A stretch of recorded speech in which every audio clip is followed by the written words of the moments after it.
America was at the crossroads. Throughout the 60s, radical political ideas challenged the conservative order, and there was revolution. Riots exploded in the cities. Troops were called out, and there was bloodshed. The 70s found the nation at war.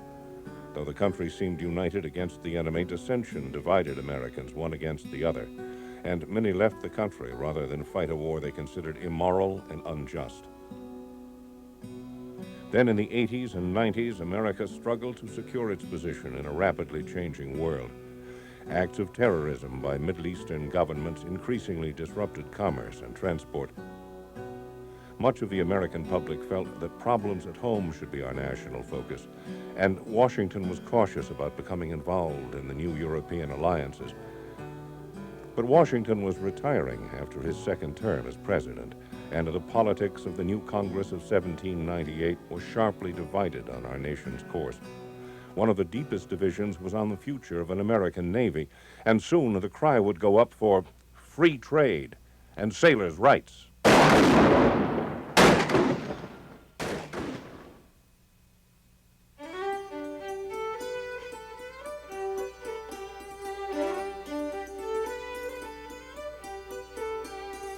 America has few symbols as enduring as Old Ironsides.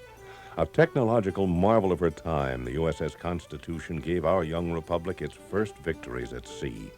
Now restored to her original splendor by skilled craftspeople and children from all over America who contributed their pennies for her new sails, Constitution reaffirms America's dreams as her crew sails her into the 21st century.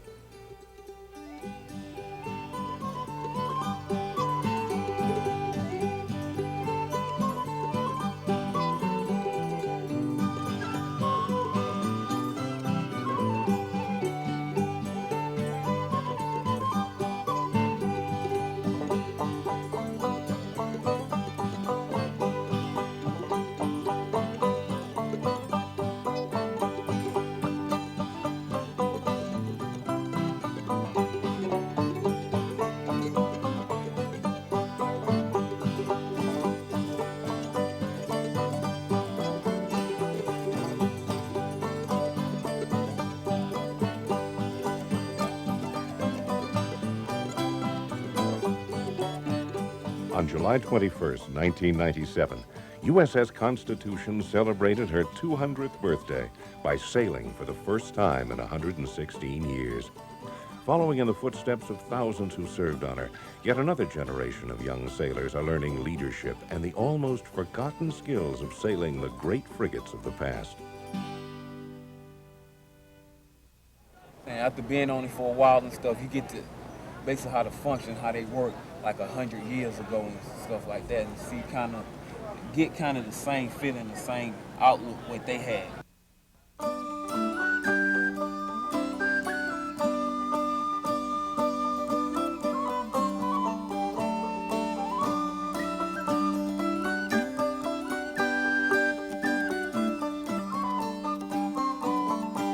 What does she mean to me? She means life, liberty, and freedom. She means everything. This was the start of it all. This here is the United States right here, the Constitution. To me, it's the heart and soul of the Navy, and there's no other place I would rather have started than here.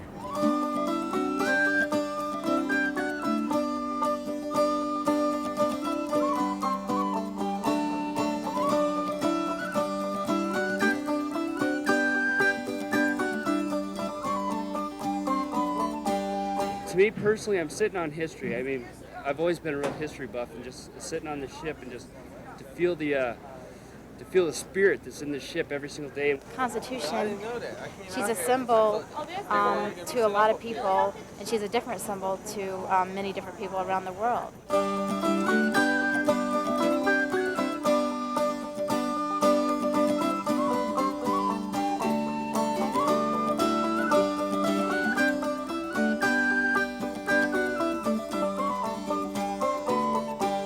The ship is named after a document that we still live by after 200 years. If that ship could talk, I'd just love to hear the stories she could tell.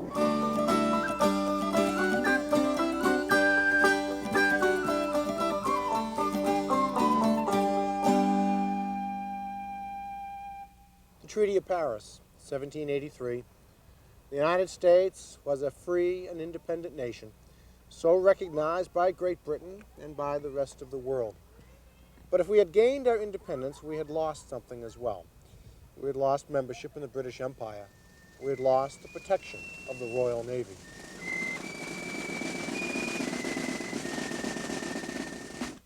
The new United States had one of the largest merchant marines in the world, but it was a merchant marine undefended, exposed. American ships could now venture to all parts of the world if they so dared, but at great risk. For it was there in the Mediterranean that we encountered the Barbary corsairs. In the summer of 1793, it grew to a crisis. Several vessels were seized in the Mediterranean. No longer could the issue be ignored. A movement was now underway in the Congress to build an American Navy. Joshua Humphreys, Philadelphia shipwright, ship designer, was engaged to design these vessels, and work was gotten underway. Humphreys had some ideas.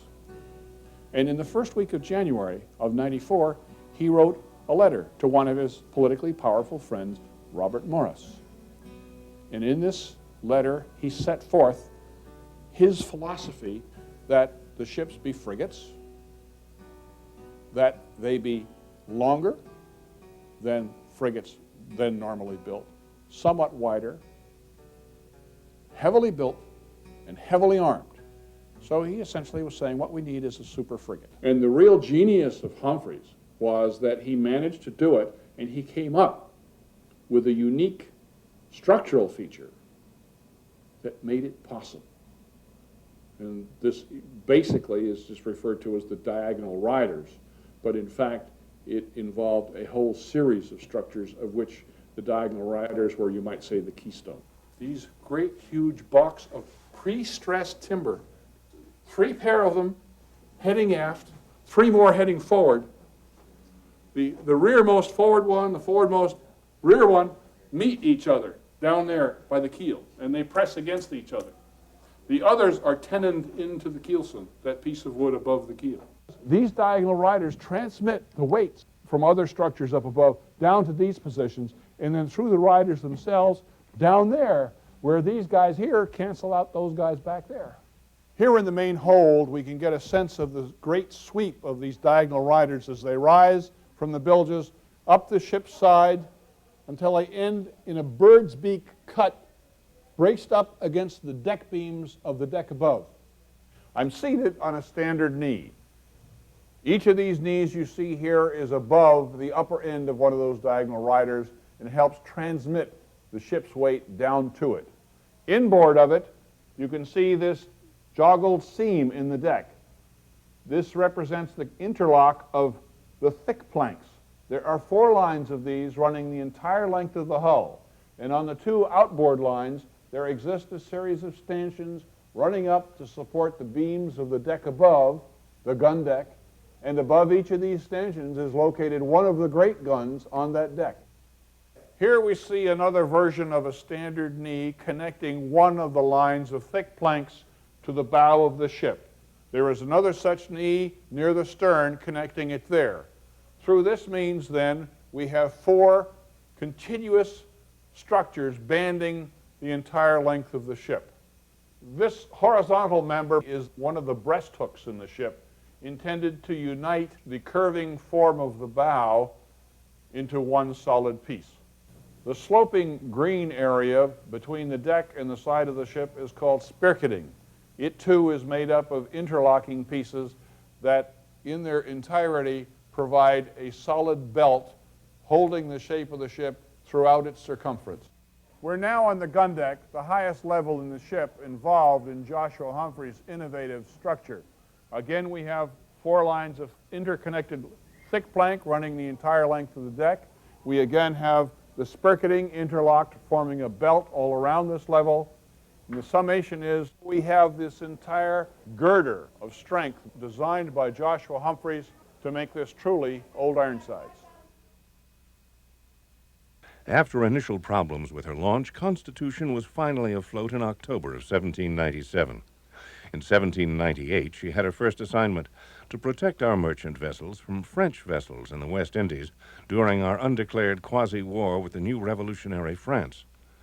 By 1803, she was on her way to the Mediterranean under the command of Commodore Edward Preble.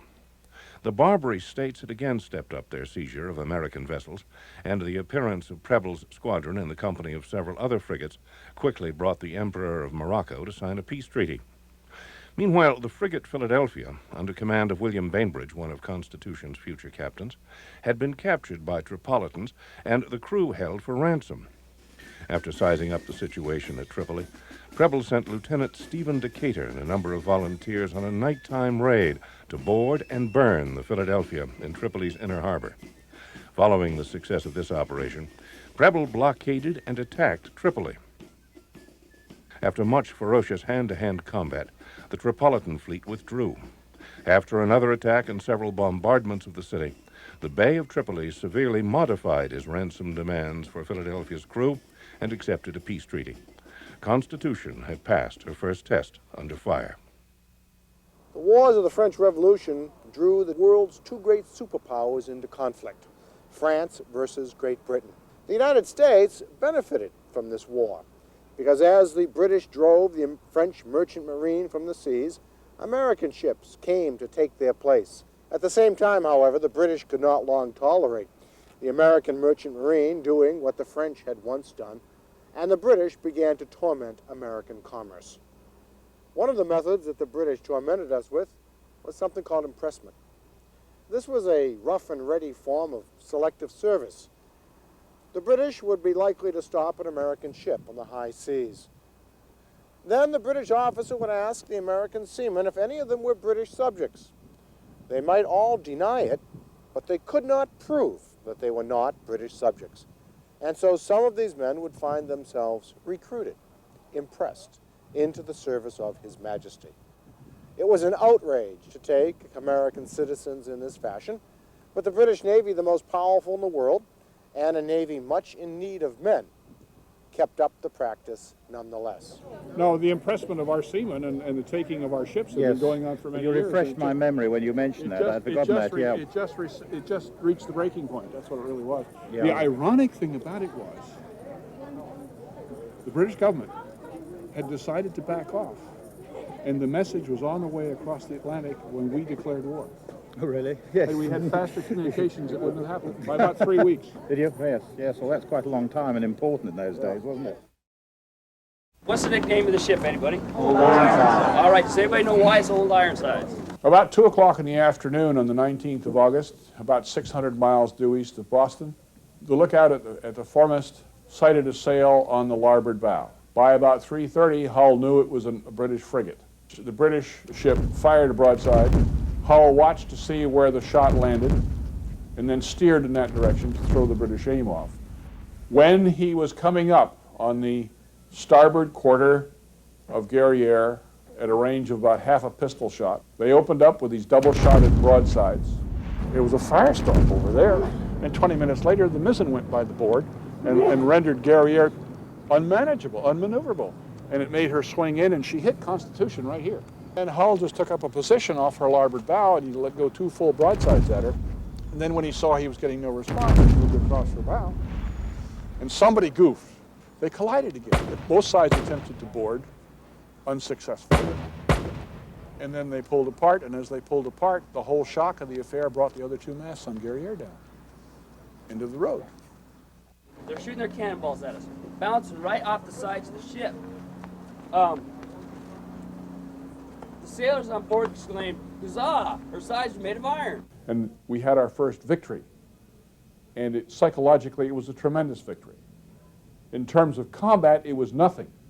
The loss of a single frigate to the massive Royal Navy, which had about 1,000 ships to our 17 at this point, was like a flea bite on an elephant. But psychologically for us, it was tremendous. And a very perceptive reporter for the London Times wrote, upon hearing of the loss of Guerriere, "It's not that in and of itself this is too significant, but the fact of it can set the tone of the war." And as we look back on it now, these many years later, it did. A little over 6 weeks after returning to Boston, Constitution sailed once more, this time under the command of William Bainbridge. Constitution and Hornet proceeded to the coast of Brazil, and on the 29th of December, some miles to the northeast of South Salvador, caught sight of 2 vessels. By afternoon's end, Constitution had defeated HMS Java in heavy fighting that left Bainbridge wounded and British Captain Lambert dying. Aside from setting the tone of the war, when news of the Java loss got to the Admiralty, the word went out. Official orders. British frigates will not seek battle with American 44-gun frigates unless they're in squadron strength. Once again, both in terms of damage survived and in terms of fighting power, Joshua Humphreys' formula proved itself. When Bainbridge came back, he was transferred from command of Constitution so that somebody else could have a chance. And in June of 1813, Charles Stewart was ordered up from Norfolk to take command of the ship. About 180 miles northeast of Madeira this one afternoon, the 20th of February, 1815, about 1:30 in the afternoon. The lookout spied a contact well ahead in the haze on the larboard bow. A little while later, a second one is seen, somewhat more to the right. The 2 British ships maneuver till they are together. We're a few minutes shy of sunset when Constitution ranges up on the starboard side of this little British column. Stewart orders 1 gun fired between them. That was his invitation to engage. In no time at all, both sides are flailing away with everything. Within 20 minutes, smoke has so engulfed the ships they can't see one another anymore. And Stewart checks fire so he can see somebody to shoot at for sure. It's the rearmost of the 2 British ships that he sees first. And when he sees her, she seems to be trying to maneuver to cross him astern, to rake him, to shoot down his length, which is deadly. Seeing this, Stewart orders a broadside into the cloud of smoke where the leading Brit ought to be. He looses his foresail, he looses his head sails so they're no longer drawing wind. He backs sails on his mainmast, and he reverses his course. He backs his ship down.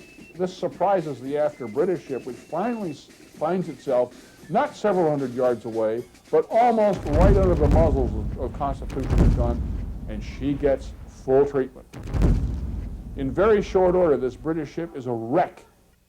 The masts are tottering, and she stumbles off upwind and goes dead in the water.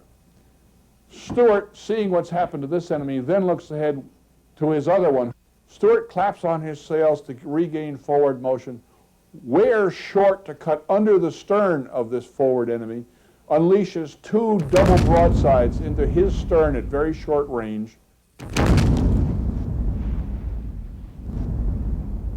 and he continues around until he's once again heading for the first one, who appears to be trying to come back into the fight. The sun has now set. Stewart pulls up on the larboard quarter and is ready to unleash all hell again when that enemy surrenders. Stewart takes possession of His Majesty's light frigate Cyane, which takes about an hour. He then gets underway again and goes to look for the other one. He'd hardly been underway 15 minutes when they caught sight of the other enemy coming toward him. And in short order, these foes passed one another on parallel courses going in opposite directions, and each unleashed a broadside at the other. But the big difference was, even as they were passing, Stewart put his rudder over and cut short under the enemy once again and raked him from the rear. The enemy staggered, changed course to run with the wind, and tried to get away. As Constitution drew into the enemy's wake, Stewart moved his forwardmost 24-pounders around so they fired through the 2 bridle ports, dead ahead. And as he closed gradually in on the enemy, he was chewing it to bits from the stern forward. And finally, about 10 o'clock that night, the enemy turned, dropped his sail, and quit. Here's his philosophy: build her bigger, heavier, stronger, faster. Did it work? Well, she fought 3 major battles in the War of 1812, and she got chased 3 times. She won on the battles and never got caught. I think Joshua Humphreys did pretty well. As a matter of fact, he did so well that this basic design became the standard for frigates around the world for as long as there were sailing warships. Cool. She's a good boat. Constitution's frontline career ended at the time that our country was first coming into its own as a political power. During the following years, she played a role in that political landscape by acting as a kind of vessel of U.S. diplomacy. Again and again, she came back into the public imagination as a symbol of our heritage and of our growing world influence. She also held sway in the imaginations of painters and writers during the first half of the 19th century. Oliver Wendell Holmes' poem, Old Ironsides, has been learned by generations of American schoolchildren. I tear her tattered ensign down, long as it waved on high. And many an eye has danced to see that banner in the sky. Beneath it rung the battle shout and burst the cannon's roar. The meteor of the ocean air shall sweep the clouds no more. Her deck, once red with heroes' blood, where knelt the vanquished foe, when winds were hurrying o'er the flood and waves were white below, no more shall feel the victor's tread or know the conquered knee. The harpies of the shore shall pluck the eagle of the sea. Oh, better that her shattered hulk should sink beneath the wave. Her thunders shook the mighty deep, and there should be her grave. Nail to the mast her holy flag, set every threadbare sail, and give her to the gods of storms, the lightning and the gale.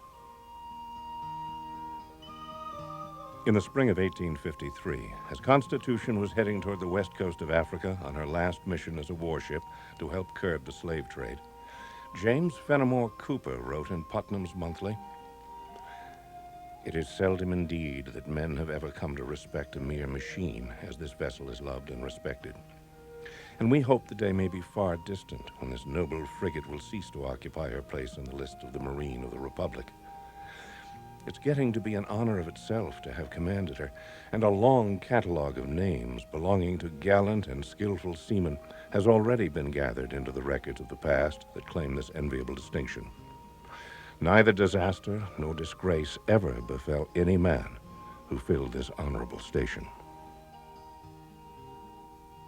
After a major rebuild in 1858, Constitution became a training ship for Annapolis naval cadets, and aside from a somewhat dubious rebuild in 1873-76, her fortune sagged, as did her hull, until in 1881 she ceased her sailing career altogether. By 1883, she'd been fitted with a housing structure as a receiving ship at Portsmouth, New Hampshire. In 1927, a more complete reconstruction began under the supervision of Lieutenant John Abel Lord.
Although much of this restoration was based upon the 1850s historical configuration of Constitution, the thoroughness of it prepared her for 4 years of touring the country under tow by tugs. Sailing out of Boston in 1931, through the Panama Canal and up the West Coast, she visited 92 ports. Greeted everywhere by throngs of visitors, she once more showed her symbolic power to lift American spirits, which had fallen during the depths of the Great Depression. After her great tour, she became a permanent museum in the Charlestown Naval Yard. A major restoration in the 70s set the policy of returning her to her 1812 condition in all future restorations. Although she was towed out into the harbor each year, her sailing days now seemed only history. Then, in 1992, began a new restoration that would realize both the heritage of USS Constitution and her role as one of the great sailing vessels of all time. It started with the decision to achieve historical accuracy by embracing change.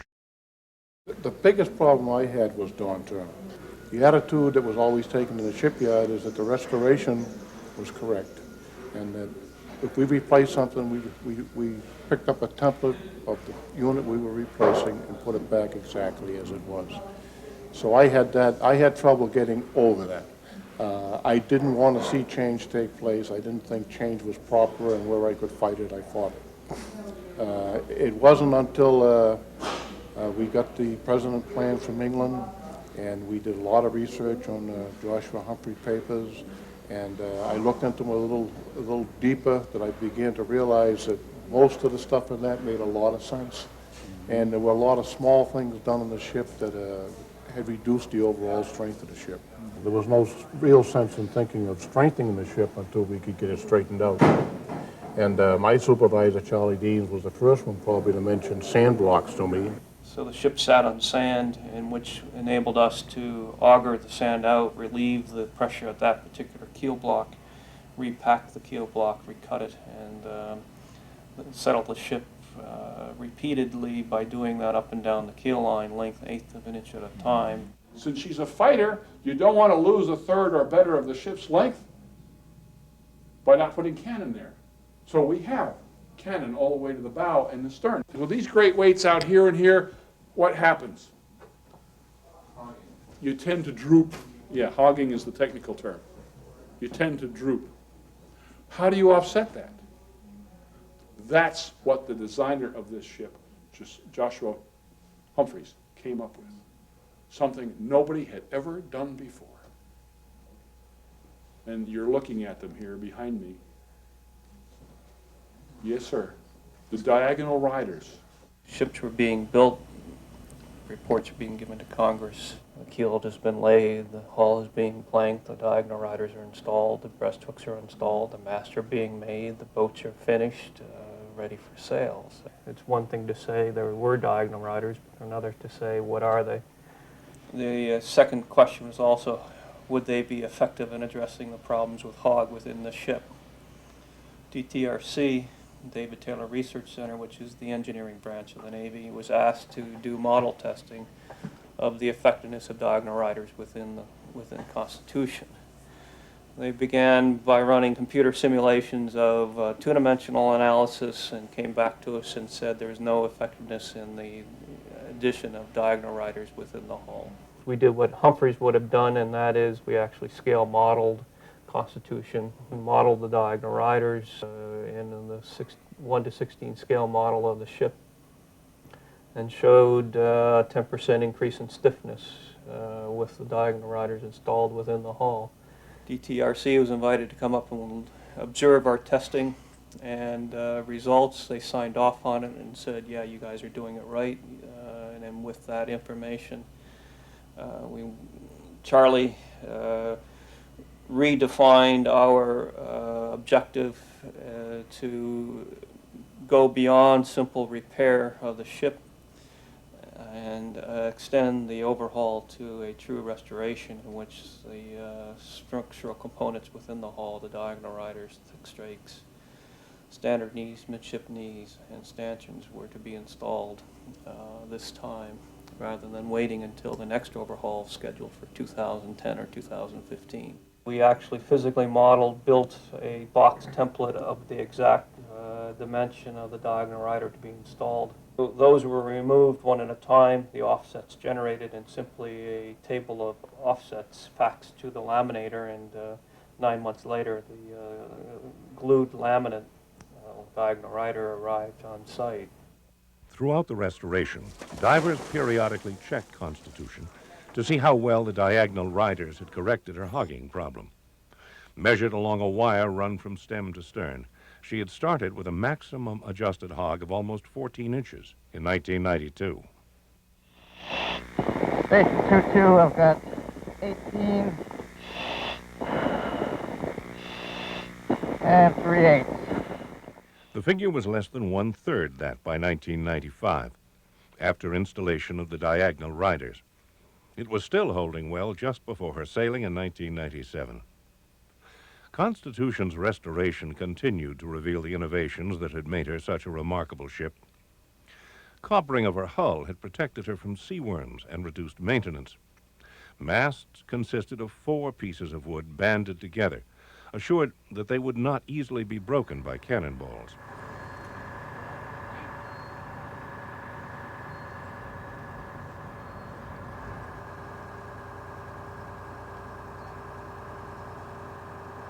The modern innovation of new DuPont fiber will lengthen the life of her sails, yet these same sails were crafted in the traditional manner. See right in here, keep the whipping in the middle of the grommet, pull them apart, and they have to be seized like our throat seizing. Built with money collected from school children by the Ironsides Pennies campaign, these sails were the beginning of the plan to sail Constitution for her 200th anniversary. You just don't take her out to sea unknowingly. The ship is pretty well thoroughly surveyed. Engineers have been throughout the ship studying all aspects of her materials and rig and sails and mast, hull. So she's pretty well understood. There aren't any unknowns. Engineers have placed markers. You can see the little grass strip here with a reference line. They're watching how the transom structure moves in relation to the frames. And the little brass strip is measured up against a reference line which they've made earlier so that they can track how this crack is opening and closing as the ship moves. There are all ways to look at the Constitution. It's a national treasure. There's only one. You want to be very, very careful with what you do. And I certainly wouldn't want to proceed without having all that data in hand, having that thoroughly analyzed so that we understand exactly what we would be doing in the Constitution. We built a 1/25th scale model so that we would match up with the capabilities of the tank at the U.S. Naval Academy. We just modeled the elements that we needed to get the drag forces on the ship and see how it would respond to wind and wave. In the video clip, you see the model at 23 knots of wind. The model is heeling 8 to 10 degrees. The wind, as in any sailboat, totally dominates the ship motion. When you added the waves on top of the wind, you got very little increase. There is a swell element in Massachusetts Bay that comes in about 10 seconds. And when that swell occurs, it's at the natural roll period of Constitution. And it would set the ship to rolling 24 degrees, 12 degrees port and starboard. But with this information, we were able to change the towing scheme, put the ship on a hawser as soon as we get out to where we would or possibly encounter that type of swell, so we were sure we didn't endanger the tug or the ship itself. Yeah, so much has been written about Constitution in terms of her battle, her histories, and the personalities, and the captains and the crew, neglecting the fact that it's the original engineering design of the ship solving the design criteria, fast speed under sail, and carrying heavy armament. That is really the reason why Constitution was successful. The end state was not to sail Constitution, it was to restore Constitution. Charlie Deans was the mastermind, of course, of the restoration of the ship, and I think he must have been thinking that somebody's going to want to sail this ship, because if you look at the way he restored the ship, he put it in pristine condition, but he left no screw unturned, he left no knot improperly tied, so that when we made the decision, let's sail, there was nothing else we had to do material readiness-wise to the ship. It was ready to sail. All we needed was sails and a crew who were trained to sail her. Hip, hip.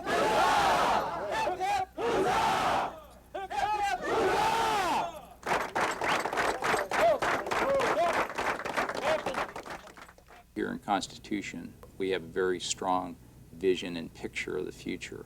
Our mission, representing the values and ideals of not only the naval service but the nation, is a compelling vision to these young people. It's an important vision, and sailing the ship into the 21st century is an important vision. I have my personal belief of why the ship should sail, but every one of them needs to be able to answer the question. The Bounty was so valuable to us. You know, all the terms that you've heard, now you can see it come to life. That's what happened with us. And when we do all the training here, then we got on Bounty and it just came to life. Constitution's crew learned square-rigged sailing aboard HMS Bounty, a 169-foot replica of Captain Bligh's famous ship. Built for the movie Mutiny on the Bounty, she was preserved by MGM Studios at the insistence of the movie's lead, Marlon Brando. Now she's run by the Bounty Foundation, whose experienced crew teaches square-rigged sailing on the East Coast. Okay. The course. Once again, you're going lower to higher. Course, blues, bunts and leeches for the topsail. Blues, bunts and leeches for the topsail. You got it. This here's a plume. Okay, the end of the sheet, the corner sheet this is what pulls it up. Pulls the corners into up. the corners into the center. And then your bunts and leeches. You got a inner, outer, and a leech. The leech is the outer edge of the sail, right? That's where this is, on the outer edge. So it pulls it in even further. Then you have the inner bunt. You know how a curtain goes up in a movie theater? Right. Well, the inner takes the inner up, and then the outer takes the outer up. So it makes it like a nice little curtain. Forward top. Make your lines ready and switch. Back to where you were at. Cruise, bunts, leeches, sheets. Bunch of bodies. Yeah, just jump in. Ready? Work together. Everybody forward, down, and in. Ready? Hands up. Hands up. Forward, back, and in. There you go. Make that line up. Release your lines. You're going to have somebody hand tend the cruise. No. Hand tend them lines. Take them off the pins. Ho! Ho! Ho! Ho! Ho! When you're ready, standing by, give me the report. I want to know. And then we'll be standing by for a parade wear. We're going to have the parade wear in just a few seconds because we're going into these boats over here. When we go to wear ship, we will always be what we call bracing to the wind. Okay? What that means is, see where the flag is right now? The wind's coming from right here. When you put those yards directly into the wind, that sail's going to flutter. That's what we want. It's the same thing as striking it. You're taking the drive out. As the ship is moving, the wind direction is going to move too. You know, understand what I'm saying? So what I want you to do is always keep that sail fluttering. If the sail starts filling forward, you got to pull a little more. You understand what I'm saying? If the sail starts backwind and the yard's gone past the wind and it's starting to fill, stop. You want to keep those sails fluttering. Just keep them fluttering, okay? Parade wear! Uphill. Uphill.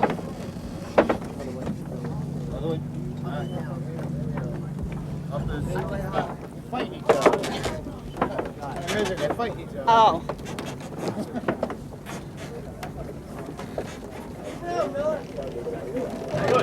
What you want to do is once you get your head in the right direction, then you check it. But right, if you'd have checked it before, you'd have been headed towards these docks here. The ship's too big to do that. See the red day marker coming up there?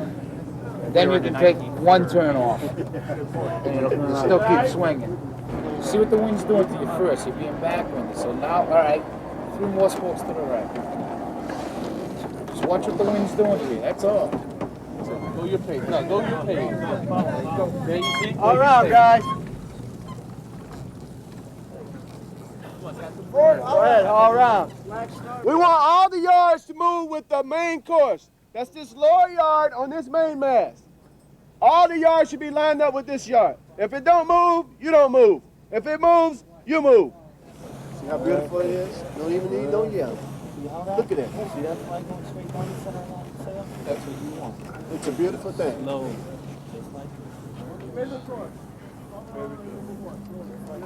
All you're doing is tending, because what happens when they lower the yard, your braces is here. It's like this now, okay? On your braces. When they lower the yard, you're gonna start pulling on those braces. So you want to slack the braces, you want them, okay? But you want to keep control it. You don't want the yard swinging around. Okay? Got it? What's up, tough? Ready? Take off pins. We're going to bring the stern around through the wind, and then we're going to strike all the sails. We're then going to brace all yards square to the ship, and they send kids aloft to put in a harbor furl, a nice pretty furl, and we'll drive the ship to the pier at that time. Brace all yards square to the ship. Slack port, all starboard. Guys, I'll be watching, man. Hold on. Keep on. That's well. And harbor furl the sail. You're being timed. Stand by. All right. Hey, you see how we are over here? Hey.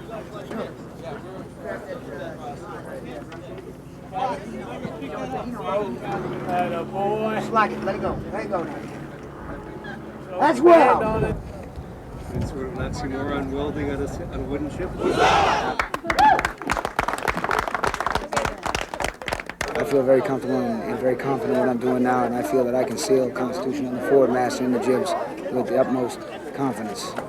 Really what we have had to work on is just getting acclimated to being real, sailors as in rigging, squaresels, the language, all these things. I mean, that's what you have to actually, that's where we had to pick up and learn.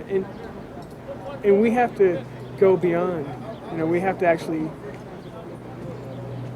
put a lot of history and a lot of different things in our head that, you're not going to find except maybe in a history class. The Constitution sailors are really good at their jobs, not just on board the ship, but also in their offices. And these are dedicated crew members who have squared away uniforms, and they don't cut corners.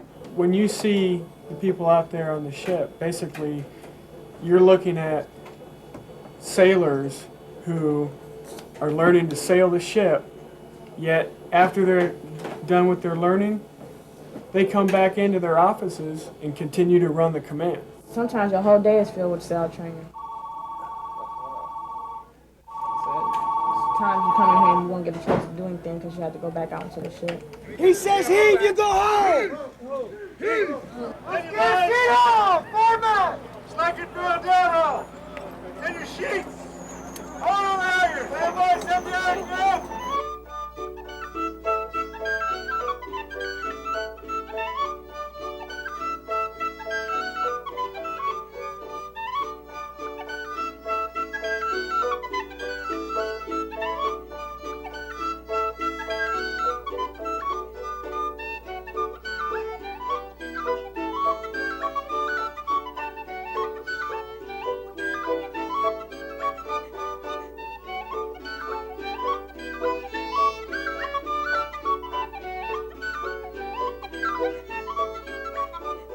I was kind of blown away when I first came here.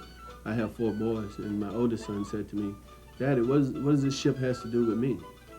And unfortunately, I couldn't answer him. And I found that our black brothers were on ships throughout New England, throughout the world, really.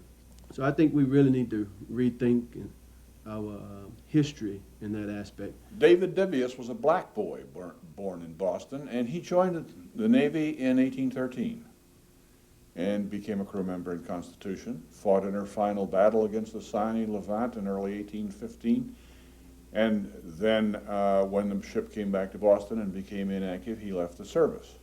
When she was reactivated for service in the Mediterranean between 1821 and 24, David was back aboard again. In New England, black men were 7 times more likely than white men to go to sea because of their lack of property, their limited opportunity for employment. So, the sea offered them a chance to advance. Matter of fact, this was probably the only place where a black man could actually advance to a level to where he would make more money than his white counterpart. So I found that to be very interesting, and I could see where we would run off to sea. I certainly would if I got better treatment. I feel like this is probably one of the best spots I could be to begin with. So, and I feel like this is a spot that my mother would be happy for where I was at. Right now, we're about, say, anywhere between a 90 to a 95% ready to sail the ship. The day of the sail, we should be about 100, 110. Everyone's kind of getting a little butterflies now because of the sail, but we've worked very hard over the past couple months, and this Sunday it's going to pay off. We did sea trials on Tuesday the 8th. It almost brought a tear to my eye to see a 200-year-old ship still want to go and just wanted to let loose from the tug lines. But I guess she'll get her chance on Monday. I have no words for it. I can't fathom my feelings because they're so built up right now. I'm just psyched and I'm ready for the weekend. It's like a jigsaw puzzle that's fitting together, and I think we're ready for showtime and show our stuff.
Well, it's one of great pride in the U.S. Navy and in its history. The history of our country is expressed by the U.S. Navy.